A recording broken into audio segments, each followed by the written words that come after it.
Tak dnes pokračujeme v našich témach, ktoré máme posledné týždne, posledné mesiace. A neviem ako vy, ale ja som strašne rád za tú interakciu Svätého Ducha počas kázania. Nielen vy, ale aj rôzni ľudia mi písali, ktorí pozerali našu kázeň, že ako to bolo super, lebo presne tie otázky, ktoré im vznikali počas toho kázania, tak dával Pán na ne odpoveď. A aj keď ja som doteraz, alebo dovtedy nemal to poznanie, nemal som tu vedomosť toho, že dovysvetľovať to tak vďaka Pánovi, že je interaktívny Svätý Duch a že dáva korekciu, lebo nie je to o nás, nie je to o našom poznaní, našej pripravenosti, o nás, že my sme dokonali a preto môžeme kázať slovo. Ja sám som absolútne nedokonalý a nie som ničím kvalifikovaný na to, aby som tu mohol stať, aby som mohol hovoriť slovo. A to ma na jednej strane pokoruje, na druhej strane mi dáva nádej, že budem hovoriť čo najmenej zo mňa. A to bude aj dnešnou témou, kedy Pán pokračoval a dovykresloval mi veci ohľadom Jozefa, veci ohľadom milosti, prečo neproti milosť. A samozrejme, že mi to vždy dovykresluje na mojom vlastnom živote. Takže je to také zaujímavé, je to vždy také interaktívne aj pre mňa, pre nás, že sa vieme posúvať, že vieme vidieť to, čo Pán koná a to, čo kam smeruje. Chcem začať dneska s veršom z 3. kapitoly Rímanom. 3. kapitola Rímanom. 23. verš. Lebo nie je to rozdielu, lebo všetci zhrešili a postrádajú slávy Božej. Lebo nie je to rozdielu, lebo všetci zhrešili a chýba im sláva Božia. Keď si prečítaš tento žalm, tento verš, tak väčšinou tento verš kážeme kedy? Na evangelizácii, alebo keď sa rozprávame s ľuďmi, ktorí ešte neprijali Pána a ktorým sa snažíme poukázať na to, že keď si zrešil, tak ti chýba Božia sláva a preto potrebuješ Pána, preto potrebuješ Boha. Takže tento verš mi Pán ukázal v úplne inom svetle teraz a ním ma tak pokoril, tak mi ukázal realitu, že od toho sa mi odvinulo množstvo vecí, prečo nefungovalo. A teraz by sme si to chceli rozobrať bod po bode a príklad po príklade, lebo tento verš nehovorí iba o stave, keď si bol hriešnik, ale tento verš hovorí o tvojom celom živote. Lebo nie je to rozdielu, lebo všetci zhrešili a postrádajú slávy Božej. To znamená, že tento verš není iba pre kvázi človeka bez hriechu, bez Ježiša, a tento verš je aj pre veriacich. Kazateľ 7.20 hovorí, lebo niet spravodlivého človeka na zemi, ktorý by robil dobré a nehrešil. Kde vznikajú najväčšie sklamania v živote kresťana? Kde vznikajú najväčšie bariéry, kde vznikajú najväčšie také jojo efekty, hore dole. Keď máš očakávanie, kedy prichádzaš k Bohu s tým, že Bože, veď ale už zasiahni, už urob niečo, Bože, veď ja očakávam, veď mne to patrí, je mi to dané a stále to nevidím a stále nič. Keď tvoje srdce očakáva a keď tvoje srdce nechápe 23. verš, že všetci zhrešili a nemajú slávy Božej, a znamená to v praxi to, že ty nemáš nárok na nič. Že ty od Boha prirodzene nemáš nárok na nič. Absolútne na nič. Ani počas tvojho kresťanského života. Čo sa stáva, keď ľudí konfrontujeme s týmto veršom? Tak si povedia, alebo respektíve sú konfrontovaní s hriechom, sú konfrontovaní a povedia si, potrebujem Pána. Ale potom prejde nejaký čas a vyučujeme ľudí ako taký self-improvement, seba zdokonalenie, seba zlepšenie, seba vyzdvihnutie. A proste to je svet v priamom prenose, to je smer, ktorým ide svet.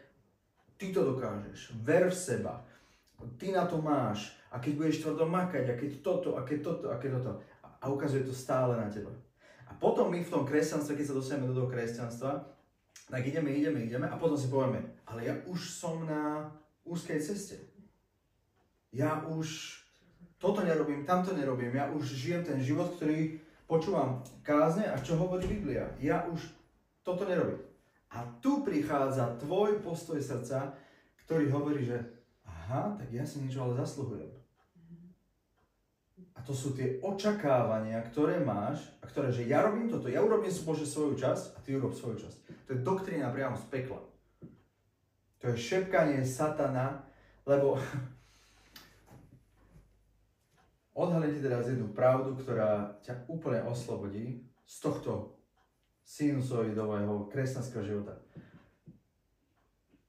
Satan neprichádza za tebou a neposiela svojich služobníkov, démonov a tak ďalej, duchov za tebou, aby ťa navádzali na zle.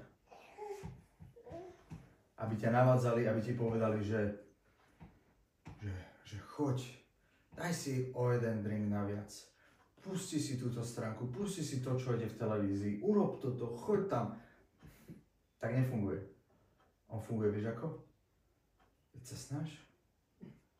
Buď dobrý kresťan. Daj ten desiatok. Choď, urob toto.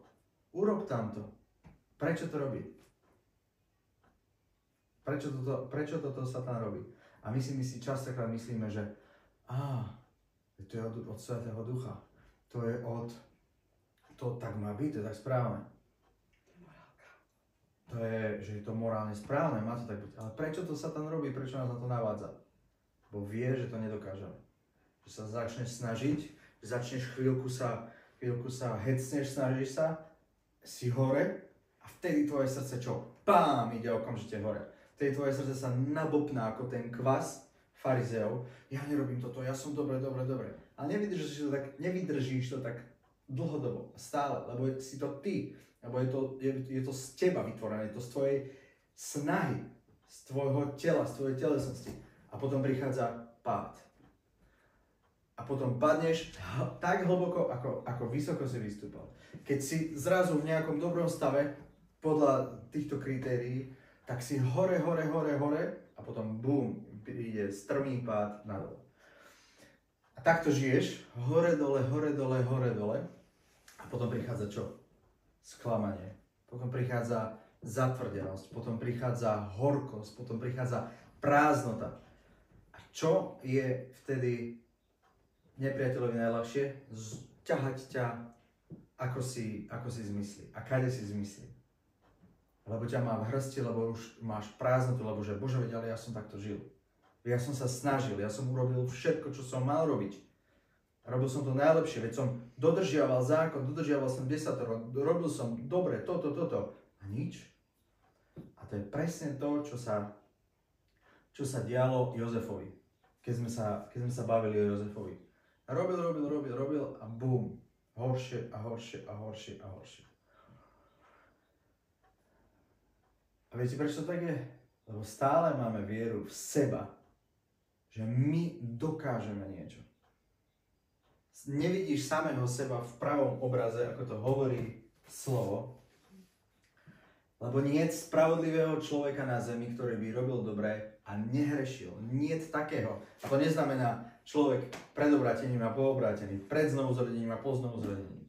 Žiaden človek nikdy nedokáže žiť bez hriechu, svätý život a nehrešiť. A tu mi Pán ukázal, že musím samého seba vidieť v pravom obraze. A tak ma ponížil až úplne na na zem, lebo ty musíš samého seba vidieť tak, že ty si doslova nič. Ty si doslova zem, z ktorej si bol stvorený. Prečo Boh stvoril Adama zo zeme? Je to taká úžasná symbolika v tom, že ty keď sa ponížiš a samého seba vidíš, že si doslova zem, tak čo je vkladané do zeme? Semeno. A čo je semeno? Čo reprezentuje semeno? Božie slovo. A čo z tej zeme potom sklíči? Ten Boží život.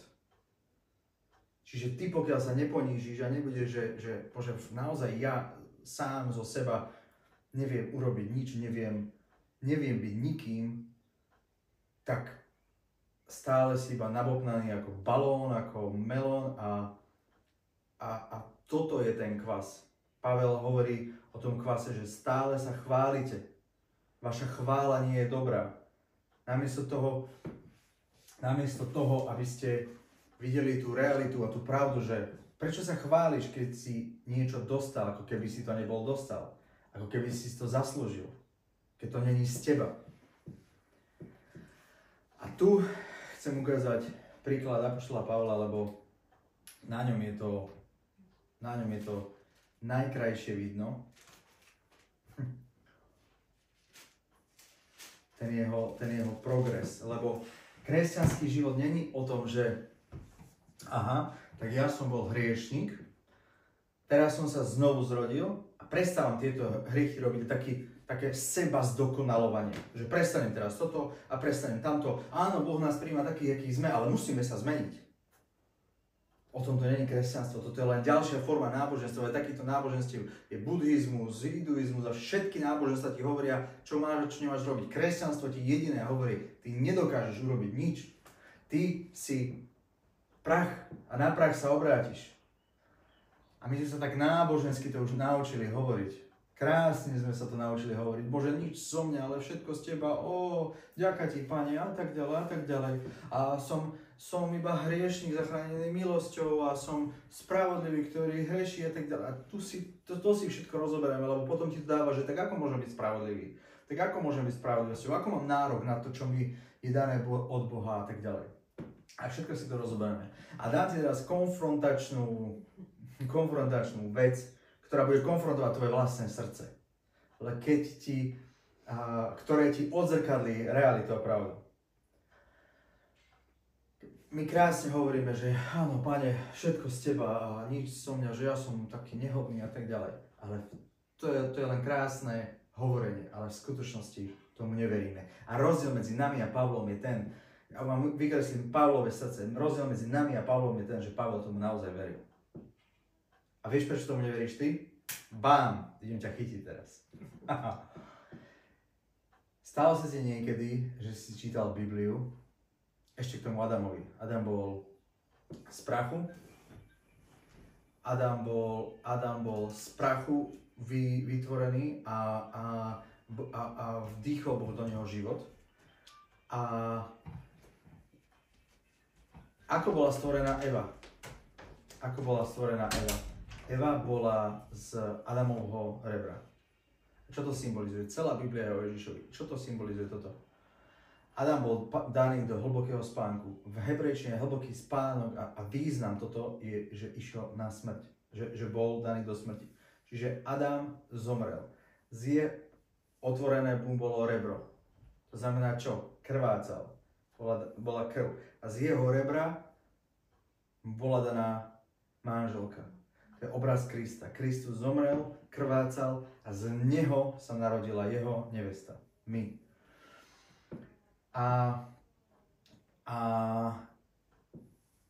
krásne to znie, my si vieme blabotať, čo chceme náboženské keci, vieme si hovoriť, áno, takýto nie sme my a my hovoríme, že všetko, Pane, z Teba, nič z nás a my sme ničím, my sa pokorujeme a potom povieš, že no dobre, ale niekoho s niečím konfrontuješ a už sa celý zdurí, už sa celý napájedi, mení všetky farby. Veď, tak ako to hovoríš, že z teba nič a tak keď ty si úplne, že nič, že si prach, tak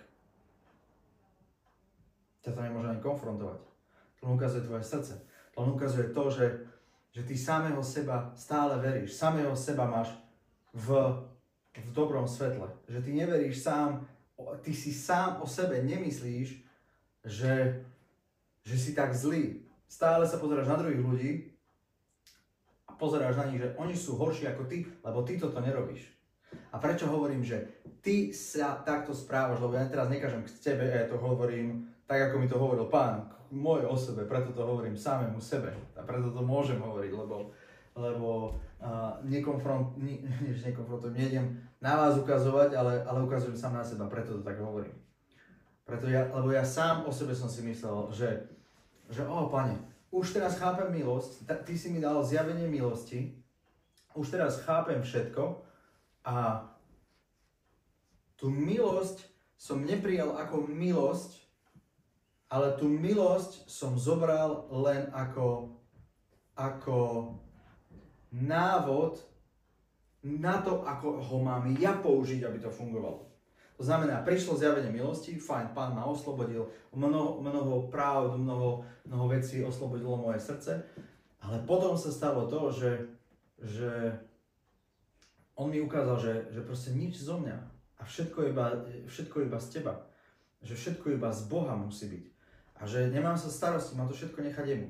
Tak potom som tieto myšlienky a tieto pravdy a tieto zjavenia zobral tak, že tak keď budem robiť toto, tak to bude fungovať. A prišiel som pred Boha každé ráno a hovorím, Pane, dneska nič zo mňa, všetko z teba, buď ty všetkým a ja ničím a ja ti to všetko odovzdávam, ty konaj, ja nič, ale ty. A v srdci som sa nespoliehal na Boha, ale na ten návod. V srdci som sa spoľahol na to, že teraz som to už naozaj dobre urobil, teraz som sa už naozaj nespoľahol na seba, teraz som už naozaj v centre není ja, teraz už naozaj som to nechal na Bohu a preto to bude fungovať. Čiže stále ten pozor bol zameraný na mňa. Stále som bol ja v svojom epicentre, stále som bol ja na svojom piedestáli, stále som bol ja ten, ktorý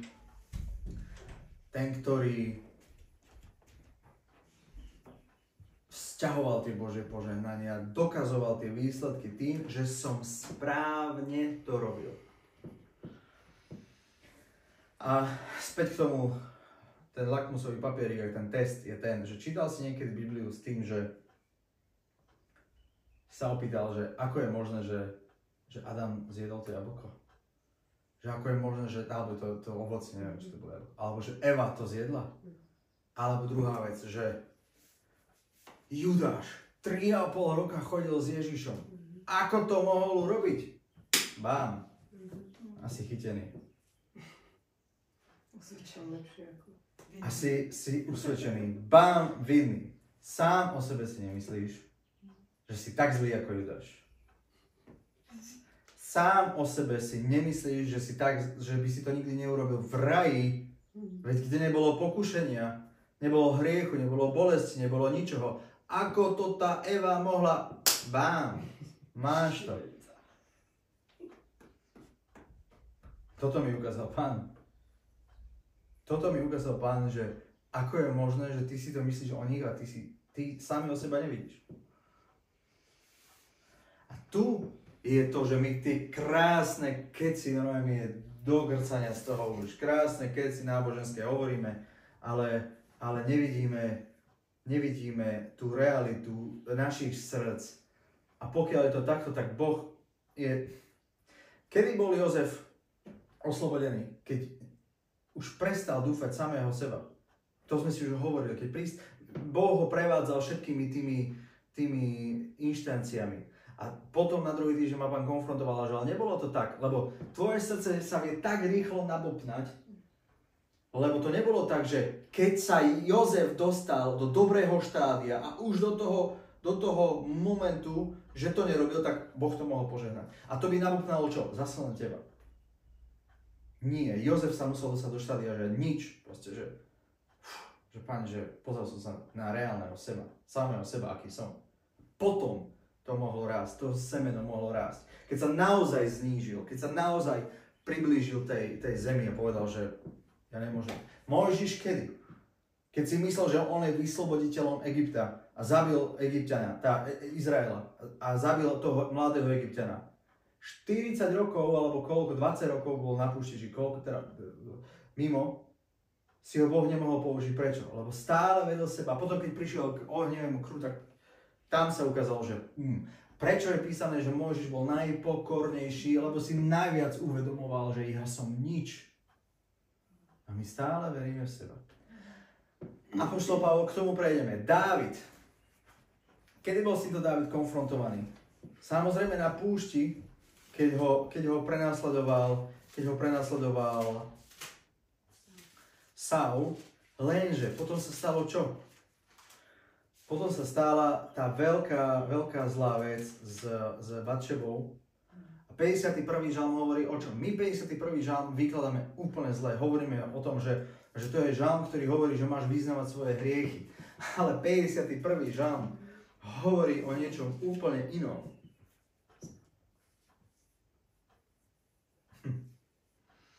Počúvaj. 7. verš. Čo rozpoznal Dávid. Hľa, v neprávosti som splodený a v hriechu ma počala moja mama. Hovorí tu o tom, Dávid nevymenováva svoje hriechy, aby boli ospravedlnené, ale Dávid rozpoznáva, že to, čo spravil, pochádza z neho. Že takýto je. Dávid rozpoznáva, že z hriechu som splodený a v hriechu ma počala moja mama, v neprávosti som splodený, že on sám v sebe je úplne hriešný a to, čo vyprodukuje, je prirodzene hriech.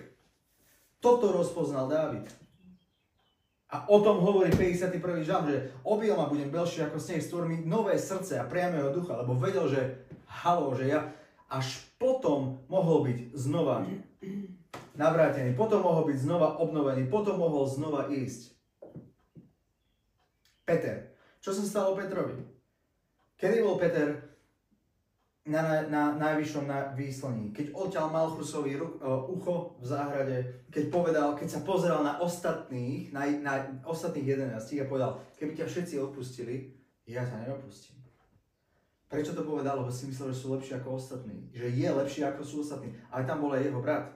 A proti vlastnému bratovi, že keby ťa aj on, ja nikdy. A čo mu ukázal Ježiš? Peter, OK, s týmto musím ale robiť v tebe. Čo sa stalo? 3-krát ho zradil, trpko zaplakal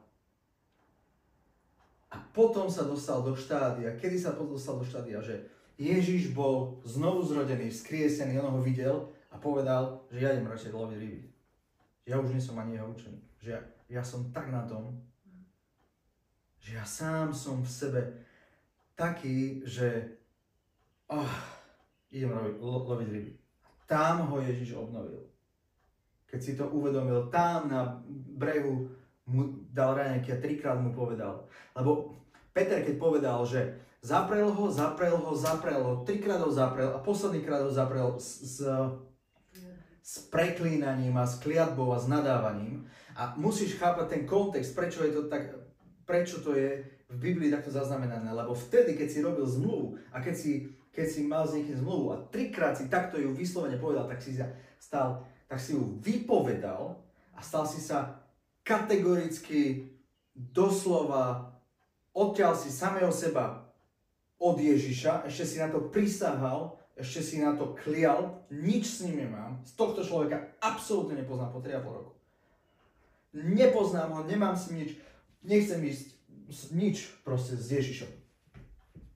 Čiže Peter sa vtedy stal kategoricky neveriaci človek.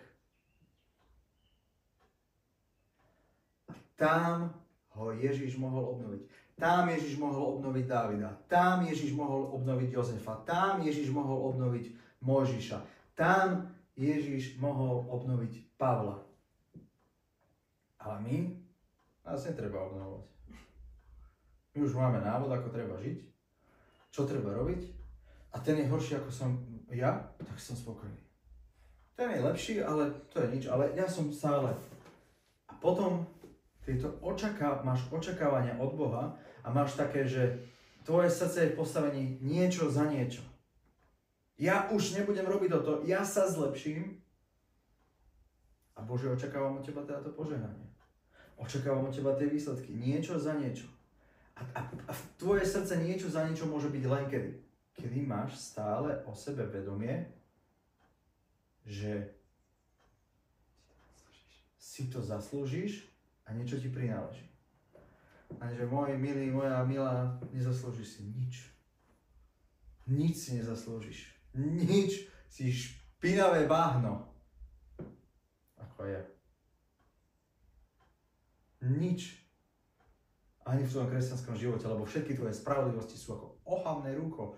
Hovorí Božie slovo. Tak prečo čakáš od Boha, že ťa má niečím požehnať? Prečo čakáš, že ti niečo patrí? Prečo čakáš, že ti niečo prináleží? Prečo čakáš, že Boh ťa odmení ako starší brat marnotratného syna? Lebo on čakal, že robil celý život ti slúžim oči a nikdy si mi nedal ani kozlaťa, aby som si ho zabil a pozabával sa so svojimi priateľmi. Očakával, lebo si vo svojom srdci myslel, že je lepší ako jeho mladší brat a je lepší ako sluhovia, lebo makal tvrdšie. To ukazuje, že tvoje srdce stále neprišlo až toto. A Boh vypôsobí tie chvíle v tvojom živote, aby proste ti ukázal, že ty nič. Ďakujem Bohu, že ich vypôsobil, lebo tam stretávame Ježiša. Keby nevypôsobil, tak nemáme nádej na to, že môžeme opustiť samých seba a žiť z tej spravodlivosti, ktorú nám dáva On. Čiže Satan ti bude vždy hovoriť, snaž sa, rob dobre, veď ty správny kresťan toto robí. A ty to potom zobereš a že veď ja to... Ale aká má byť tvoja odpoveď na tieto? Ja to nedokážem. Ale keď ťa tam ide duch, keď ťa tam ide Svätý Duch, tak je ti to prirodzené a nečakáš za to odmenu. Toto je ten rozdiel, že ty keď niečo robíš na základe tohto šepkania, ktoré prichádza od nepriateľa, tak v tvojom srdci čakáš za to odmenu. To je ten rozdiel, keď robíš niečo nezištne a povieš, že Pane, ja ti chcem slúžiť, ja tu chcem chodiť do tejto cirkvi, starať sa o techniku, spievať, dávať čokoľvek a proste robím to pre teba. Nečakáš za to tú transakciu, tú transakčnú daň. Nečakáš za to, nemáš niečo za niečo. Začneme úplne posledným štádiom. Potom vám poviem, že prečo posledným štádiom apoštola Pavla. Lebo apoštol Pavol, samozrejme, že sa musel vyvíjať. A najskôr napísal Korinťanom, potom v jeho línii je Efežanom a potom sú listy Timoteovi. Tu vidíš, že apoštol Pavel naozaj veril tomu, že to nebol náboženský blábol. Prvá Timoteovi, že aj on prešiel rôznymi štádiami, lebo Korinťanom písal čo? Že ja som najmenší z apoštolov. Efežanom písal čo? Čiže apoštoli. Efežanom písal, ja som najmenší spomedzi svätých, čiže z kresťanov. Ale čo písal Timoteovi? Verné je to slovo a je hodné každého prijatia, že Kristus Ježiš prišiel na svet spasiť hriešnikov, z ktorých prvý som ja. Čiže on samého seba videl ešte horšie ako toho Judáša. Lebo taký reálne bol. A my samých seba tak nevidíme. My všetko používame ako návod na to, ako samých seba zlepšiť. A vidíš to, ja som normálne musel prestať pozerať tie videá, kade povieš si, že ste sa vzdelávať a tak ďalej. A to ťa iba nabopnáva versy a dokážeš to. A normálne, že fuj, že ja takto nechcem vidieť. Nechcem vidieť to, že ten self-improvement, že proste stále sa dokážeš zlepšiť a ísť a napredovať a tak ďalej. Pán je našou silou. Máme Kristovú mysel. On sa nám stal múdrosťou. On sa nám stal vykúpením. Ako Jozef dostal múdrosť spravovať celý Egypt, keď sa nikdy neučil a bol stále iba vo väzení. Kde dostal tú múdrosť spravovať a vedieť praktické kroky, čo ako robiť. Kto ho to kedy naučil? Od mladého decka bol v zajatí. Čo po večeroch vo väznici študoval? Ekonomika štátu. A tu inak všimni si ten text. Toto krásne sa to spojuje, je to spojené s tým, čo sme hovorili minule, čo Pavel hovorí Korinťanom. Lebo Korinťanom hovorí čo? Že ten, ktorý samého seba nazýva bratom a žije v takomto smilstve, toho vylúčte spomedzi seba. A tu hovorí ale inú vec. Ale verné je to slovo a hodné každého prijatia, že Ježiš Kristus Ježiš prišiel na svet spasiť hriešnikov. Nebol on hriešnik? Ten človek? Bol. Nebol na najlepšom mieste, kde by ho teda mal Ježiš zachrániť? Bol. Ale prečo povedal vylúč takého spomedzi seba? Prečo ho označil ten, ktorý sa nazýva bratom? Lebo ten človek samého seba nerozpoznal, že je hriešnik. Sám seba nazýval bratom, ale samého seba nebol on konfrontovaný s tým hriechom. Kedy môžeš prijať spasenie a odpustenie hriechov? Keď si s nimi konfrontovaný, že nejaké máš. O tomto je 1. kapitola Jánova, kedy hovorí, že keď vyznáme svoj hriech a pochopíme, že máme hriech, vtedy je mocný nás očistiť a verný a spravodlivý očistiť a odpustiť nám každú nepravosť.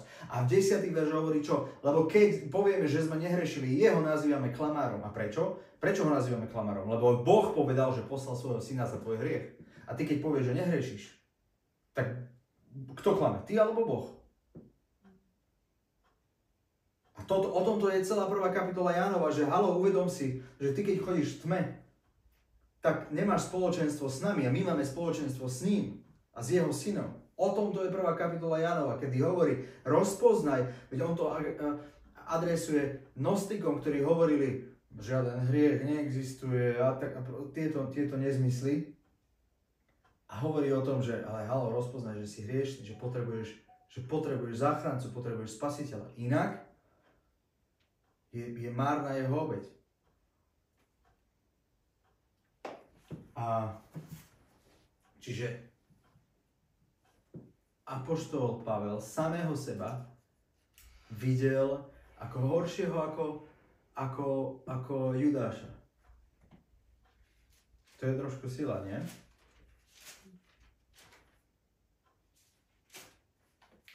Tretia kapitola Efežanom 8. verš hovorí: Mne najmenšiemu od všetkých svätých je daná tá milosť zvestovať pohanom nevystihnuteľné bohatstvo Kristovo a osvietiť všetkých, čo a aká je to správa tajomstva skrytého od veky v Bohu, ktorý stvoril všetko skrze Ježiša Krista. Mne najmenšiemu od všetkých svätých. Apoštol Pavel, ktorý dostal evanjelium. Predstav si, že je jeden človek na zemi, ktorému bolo zverené evanjelium. A tým človekom bol Pavel. Čo píše v 12. kapitole Pavel v Korinťanom?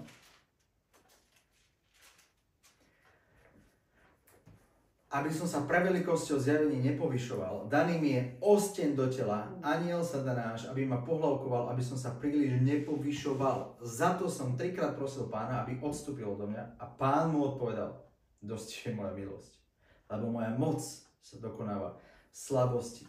Teda najradšej sa budem chváliť svojimi slabosťami, aby prebývala na mne moc Kristova. A toto vidíš kedy? Kedy vidíš zbore povedať pastora, že mám takúto slabosť? Kedy vidíš brata so sestrou sa podeliť, mám takúto slabosť? Nevidíš, lebo to všetko skrývame, lebo to chceme prekonať, lebo to zvládneme, ale tu nie je cesta tvojou vlastnou silou ukrižovať vlastnú telesnosť.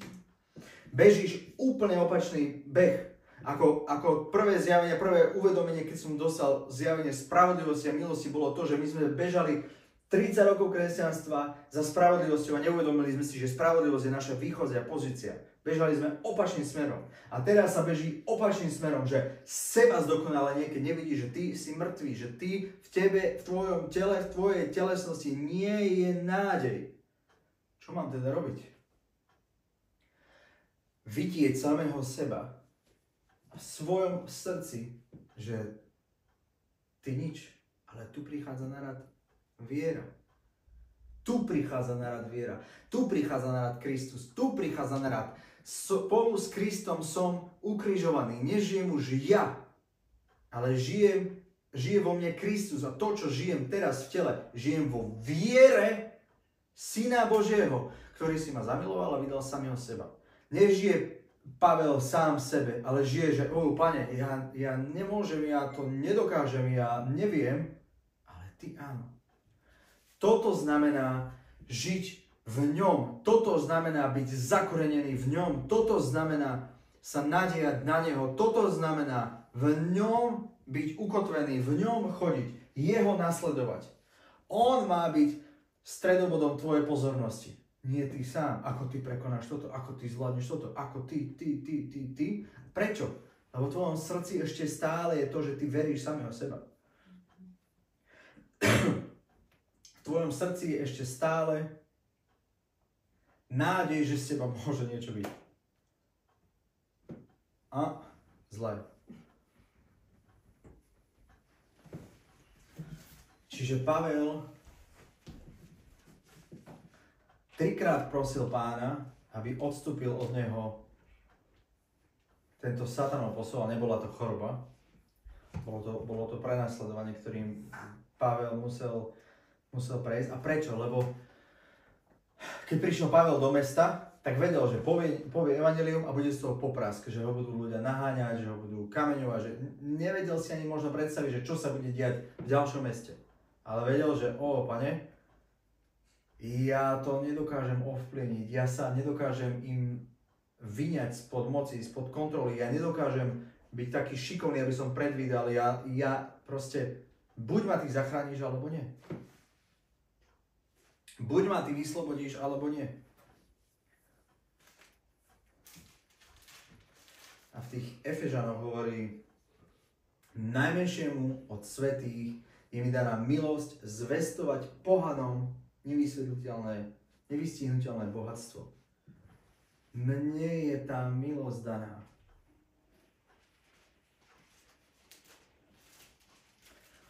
A teraz prejdem do 1. Korinťanom. Do 1. listu Korinťanom 15. Kedy išiel som opačne na schvál, aby si videl toto. Lebo ja som najmenší z apoštolov, ktorý nie som hoden volať sa apoštolom, pretože som prenasledoval cirkev Božiu. Pavel si tu uvedomuje, že Bože, bez teba ja som vrah. Bez teba som ťa ani nepoznal. Bez teba som prenasledoval teba samého.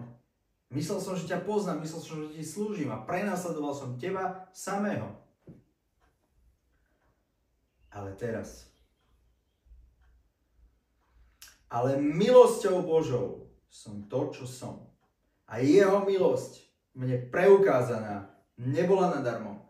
Ale som hojnejšie pracoval, než oni všetci. Avšak nie ja, ale milosť Božia, ktorá je so mnou. Nie je toto náhodou to isté, čo povedal Peter, že viac ako všetci ostatní. Pavel hovorí to isté. Ale som hojnejšie pracoval, než oni všetci. Apoštoli. Dokopy. Avšak nie ja, ale milosť Božia. Preto to nefunguje milosť v živote človeka, lebo stále sa nadieja na seba.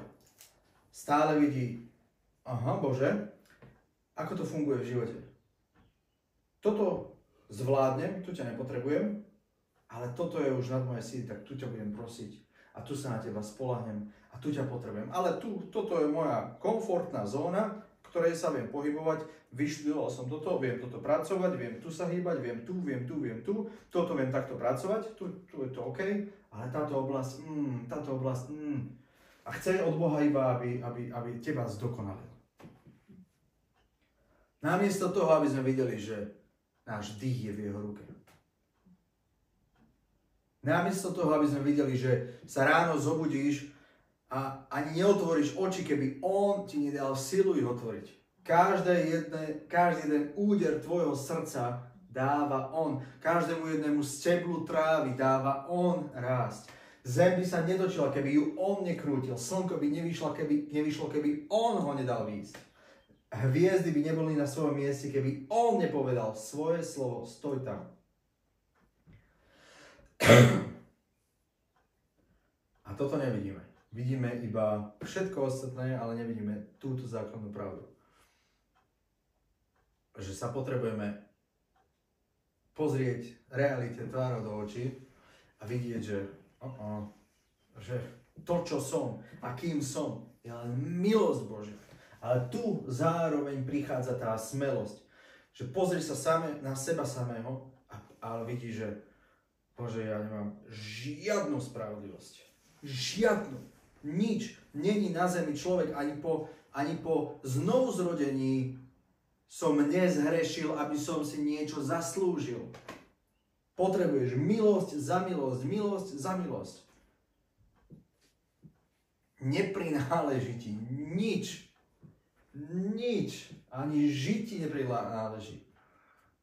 Jediná vec, čo ti prináleží, je úplné vyhľadenie.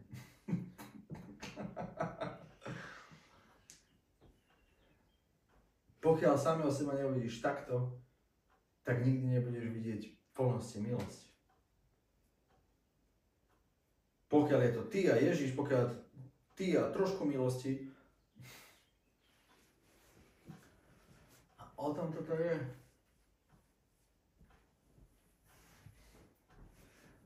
Že máme jeho spravodlivosť a nie našu spravodlivosť. Že vidíš jeho spravodlivosť. A teraz povieš, že ako môžeš teraz prichádzať k Bohu a niečo si pýtať? Iba z milosti. Čo je ti dané? Odpustenie hriechov ti dané ako? Z milosti. A keď niekto povie, a tuto je to, že my ľudí vedieme k návodu, že sú mi odpustené tie minulé hriechy, budúce musím poprosiť o odpustenie. A 1. Jánova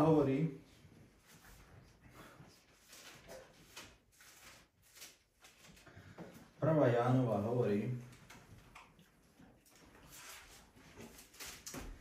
to bude konfrontačné, opäť, keď vyznávame svoje hriechy, verný je a spravodlivý, aby nám odpustil hriechy a očistil nás od každej nepravosti.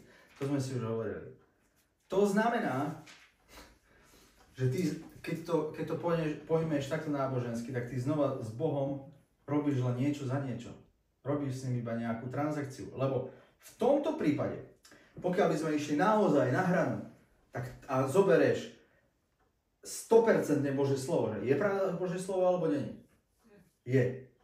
No buď je alebo nie. Takže keď zobereš Božie slovo, tak ty môžeš prežiť život ako len chceš. A nasmrteľne povedať, odpusti mi Bože. A on ti musí odpustiť a musíš ísť do neba. Podľa tohto slova. Keby to tak bolo. Prečo? Lebo keď vyznávame svoje hriechy, verný je a spravodlivý. Čiže toto slovo hovorí o tom, že ty Boha staváš, že na jednej strane hovorí, že máš vyznávať svoje hriechy, aby si bol ospravedlnený, ale na druhej strane, keď ti poviem tento model, že tak rob si čo chceš, celý život žij ako chceš a na smrteľnej posteli alebo pred smrťou vyznaj svoje hriechy a to stačí. Lebo Boh je spravodlivý. Tak je buď spravodlivý a verný, alebo nie. Buď to takto platí, alebo nie. Buď si môžeš žiť akokoľvek chceš, ale vyznáš svoj hriech, alebo nie. Kde toto všetko začína a končí? V tvojom srdci, že sa nevidíš tak, ako sa vidieť máš. že si úplne nehodný, ničomný hriešník a to, že stojíš na tej úzkej ceste, je len preto, že on ti dáva stať, pretože máš jeho milosť, pretože on je tvojou silou, on je tvojou mocou. Preto aj dneska, keď sme sa bavili o tom, že aký list prišiel a tak ďalej, a že či by sme my nevydržali už stáť a tak ďalej, no nie. Nie, preto som sa na to pozeral po 8 a hovorím, dobre, nebudeme sa o tom baviť, bude kázeň, lebo neustála by si to. Hriešnica, ktorú doviedli pred Ježiša, cudzoložnica, čo mala? Bola konfrontovaná so smrťou. A čo mala iba? Ježiša. Ustála by to ona sama? Nie. Máš iba Ježiša. Samého seba treba vidieť v tomto svetle. Potom následuje ale druhé štádium. A druhé štádium je to, že objavuješ potom vlastne, kto je on. Objavuješ Ježiša, spoznávaš jeho, osobne ho spoznávaš. Tu sa začína potom ale budovať vzťah. Lebo objavuješ jeho lásku, objavuješ jeho osobnosť, objavuješ jeho pozornosť voči tebe. A zrazu objavuješ, že ja som spravodlivý. Ale nie ja. Ale on mi dal jeho spravodlivosť a ja som s ním úplne previazaný a ja žijem jeho spravodlivosťou a nie tou svojou. Ja som... OK? A teraz, ako teda máme žiť kresťanský život? Ako máme žiť ten praktický život, keď mne není pomoci? Vierou, ako hovorím. Vierou v Neho. Vierou v to, že On žije vo mne. Vierou v to, že On to dokáže. Ja svojou vlastnou telesnou snahou to len zhorším. Vystrelím hore, potom automaticky moje srdce, potom automaticky počúvam, dneska si dobre kázal, dneska si dobre hovoril, dneska to bolo super. To bolo super. Pozerám pozretia, komentáre, to je super. Potom bám. Prvá vec. Aj tie vrcholy, ale aj tie pády nemôžeš hodnotiť už podľa seba. V tých pádoch spoznávaš Ježiša. V tých vrcholoch vidíš Ježiša. Apoštol Pavol, táto 1. Jánová je na samostatnú kázeň, ešte ma k nej Pán nepovolal, takže budeme aj to. Apoštol Pavol hovorí v 3. kapitole Filipanom: Lebo my sme obriezkou, ktorí duchom Božím slúžime Bohu a chválime sa v Kristu Ježišovi a nedúfame v tele.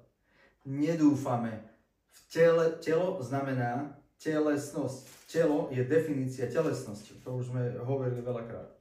Telesná snaha. Telo, keď čítaš Biblii, tak je to telesná snaha. To znamená, daj mi zákon, ja sa o to postaram. Daj mi návod milosti a ja to budem robiť a príde to výsledok. A tvoje srdce je znova, že ja nedokážem nič.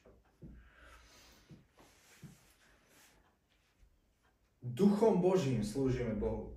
A nie tvojou telesnosťou. Duchom Božím. A chválime sa v kom? V Kristovi Ježišovi. A nedúfame v tele. Ale tu dáva a poveda a hovorí, hoci ja by som sa aj mohol chváliť a dúfať v tele, ak si niekto iný myslí, že môže dúfať v tele, tak ja viac. Obrezaný som mu 8. dňa, z rodu Izraelovho, z pokolenia Benjaminovho, Hebrej z Hebrejov podľa zákona, Farizeus, podľa horlivosti prenasledovateľ cirkvi, podľa spravodlivosti zo zákona, spravodlivosti v zákone som bol bezúhonný, ale to, čo mi bolo ziskom, položil som pre Krista za stratu. Ale pravda aj pokladám všetko za stratu pre zvrchovanosť známosti Krista Ježiša svojho Pána, pre ktorého som to všetko stratil a pokladám to za smeti, aby som získal Krista. A teraz, a bol nájdený v ňom, nemajúci svoje vlastnej spravodlivosti zo zákona, rozumieť, zo svojho vlastného správania, zo svojej vlastnej, lebo ten zákon, ty nemusíš mať zákon, Mojžišov zákon, ty môžeš mať svoj vlastný zákon, svoje vlastné presvedčenie, svoje vlastné mentálne, morálne nastavenia, ktoré ti hovoria, či dodržiavaš alebo nedodržiavaš. Ty sám sebe si môžeš nastaviť ten zákon. Toto robím, tak som dobre. Toto nerobím, Bože, ešte tu potrebujem sa zlepšiť. A to je len inak povedané zákon. Ale majúci spravodlivosť skrze vieru Kristovu, spravodlivosť z Boha, založenú na viere. To znamená, to, čo ty robíš alebo neurobíš, ti spravodlivosť nepriniesie. To, čo sa správaš dobre, není spravodlivé. Lebo keď sa správaš dobre, tak Biblia hovorí, že je to iba ohavné rúcho. Keď sa správaš zle, tak nemáš nárok na Božiu odmenu v tomto ponímaní. Tak aká je z tohto cesta von? Ale aby som mal spravodlivosť založenú na viere v ňom. A výsledok tohto, keď ty zaprieš samého seba, výsledok toho je, aby som poznal jeho, moc jeho vzkriesenia a mal účasť na jeho utrpeniach, usúpodobňovaný smrti, aby som len nejako, toto je nie dobrý preklad použený, aby som nejako došiel k skrieseniu z mŕtvych, ale aby som tak dosiahol skriesenie z mŕtvych. To znamená, apoštol Pavel žil pre Boha alebo nežil, keď prenasledoval cirkev? Poznal celý zákon, vyučoval ho, vyrastol pri nohách Gamaliela. A keď sa stretol s Ježišom, tak nevedel, kto je. Ty môžeš prežiť celý život a nepoznať Ježiša osobne. Ty môžeš o ňom rozprávať. Ty môžeš... Príklad. Ja môžem rozprávať o Davidovi Beckhamovi, že aký je fantastický bol futbalista, teraz manažer, neviem čo. Stretne sa s ním, budem ho poznať alebo nie? Ty môžeš celý život hovoriť o Ježišovi, aký je fantastický, aký je úžasný, ale nemusíš ho poznať osobne. Na tej intimnej, osobnej úrovni, že si s ním dáš večeru. Čiže ho nepoznal. Čiže potom nepoznal moc jeho zmrtvých stania.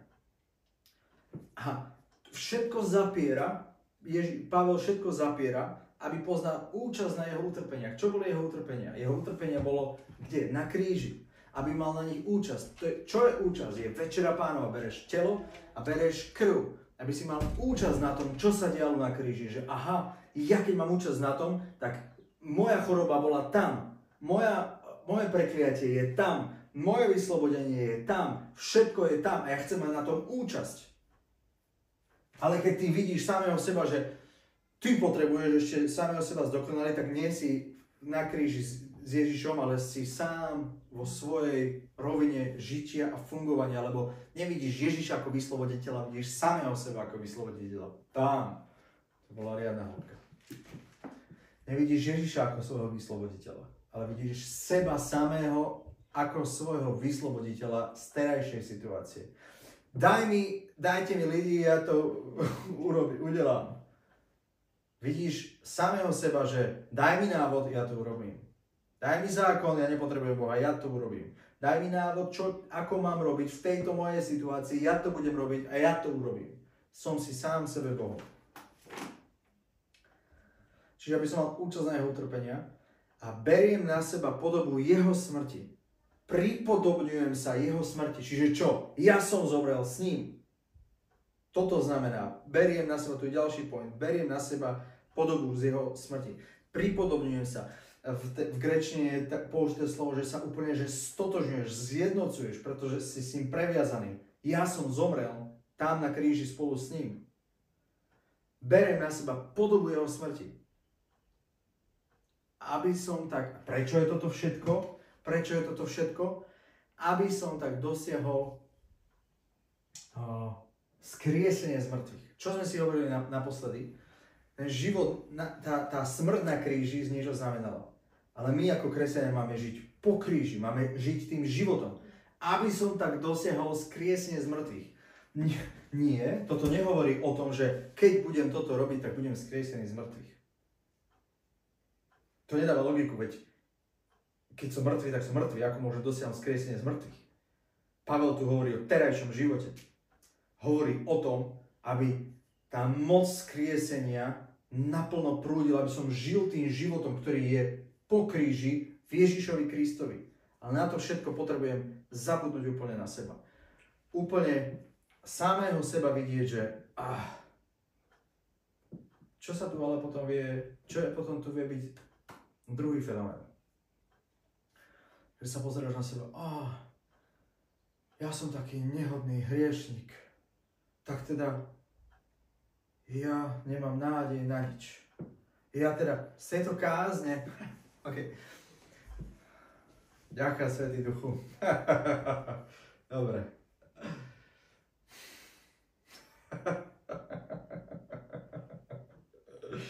Je to frajer.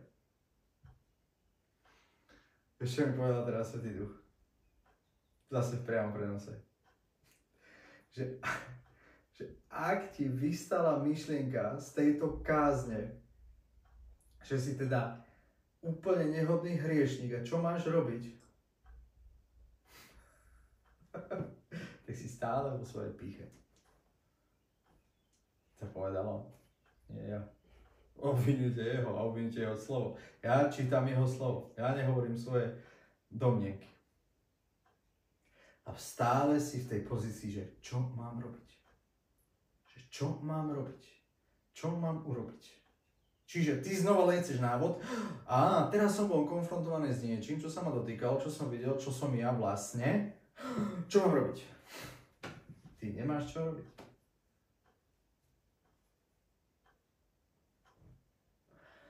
Tu prichádza a vie a môže prísť ten extrém, že sa vyplaví taká tá falošná pokora. Že sa vyplaví tá pokora. Ja si podelím sa s vami, ja si pamätám, keď som sa navrátil k Pánovi po tom mojom dramatickom obratení a tak ďalej. Pozrite si, odporúčam pozrieť si to moje svedectvo. Tak mňa strašne fascinoval, rôzne témy boli. Toto, všetko bolo rozkuskované na témy, návody a tak ďalej. Mňa strašne fascinovala pokora. Ja som sa strašne snažil byť pokorný. A to, čo sa káže o pokore, toto je práva pokora. Že uvedomíš si, ako Dávid v 51. žalme, že ale ako ty sa môžeš stať pokorným svojou vlastnou snahou. To nejde. Svojou vlastnou snahou sa snažíš stať pokorným. Návonok to môže vyzerať pekne, ale vnútri tvoje srdce bude hovoriť: už si to dosiahol.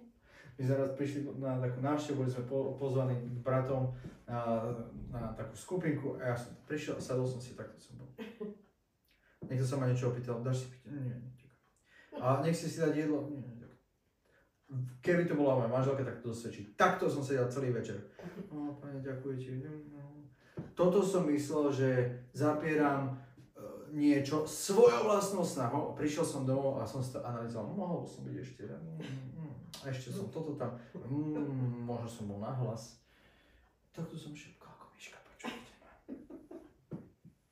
Takto, lebo som sa snažil úprimne žiť to kresťanstvo, úprimne som sa snažil žiť to, čo bolo hovorené. A znova, to, že ja to teraz vidím a môžem hovoriť, tak to je, nie som ničím špeciálny, práve že mi Pán ukázal samého seba, že to, že tu môžem kázať a hovoriť je o ňom. Ja nie som kvalifikovaný na to. Nie som... Čiže tu môže prísť taký ten falošný extrém a falošná pokora, že ja keď budem robiť toto, tak budem pokorný, lebo Boh sa pyšným protiví, ale pokorným dáva milosť. Nie? Tak tú pokoru dokážem urobiť ja. Znova, daj mi návod, ja to udelám. Daj mi návod, ja sa zdokonalím, ja ukrižujem svoje vlastné telo. A čím? Svoju vlastnú telesnosťou, ale to nechaj na ňa už.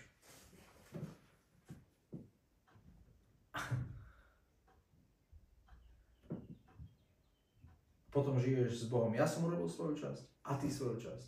Žiješ s ním niečo za niečo, niečo za niečo. Žiješ takto. Bam, bam, bam, bam, bam, bam. A až prídeš do štádia, že už nemôžeš. A jediná cesta je to vidieť samého seba v reálnom svetle a žiť vierou v Neho. Žiť vierou v Jeho milosť. Že milosť není o tom, čo robíš, alebo takto, duchovný život není o tom, čo robíš a čo získavaš, ale čo strácaš. Že strácaš strach na základe Božieho slova. Že strácaš, dokážeš rozpoznať tie dotierné myšlienky, že dokážeš rozpoznať a odlúčiť sa, že toto nie som ja, čo mi tu šepká. Dokážeš rozpoznať, že musím stratiť samého seba, aby som získal jeho a jeho moc a spoznával Ježiša. A tu sa tvorí vzťah s ním. Takže asi takto, přátelé. I špinavé protislovenské. Musíme sa vidieť tak, ako reálne sme. Lebo to, že ty sa znovu zrodíš a obrátiš a potom máš pocit, že už nerobíš to, čo si robil pred obrátením, ťa nekvalifikuje pred Bohom vôbec na nič. Ťa nekvalifikuje vôbec na nič. Nezaslúžiš si nič, lebo všetko, čo vyprodukuješ, je aj tak špinavé prádlo nemocenské, alebo aké tam v hebrejčine je písané, že špinavé menštruačné povlečenie.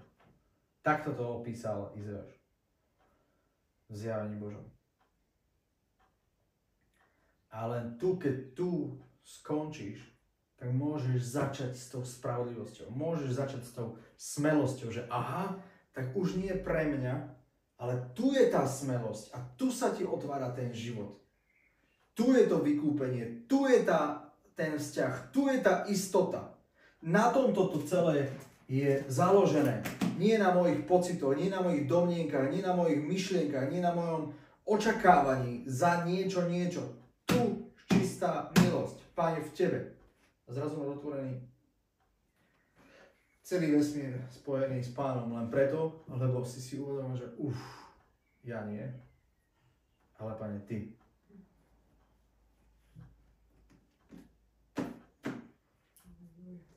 Amen.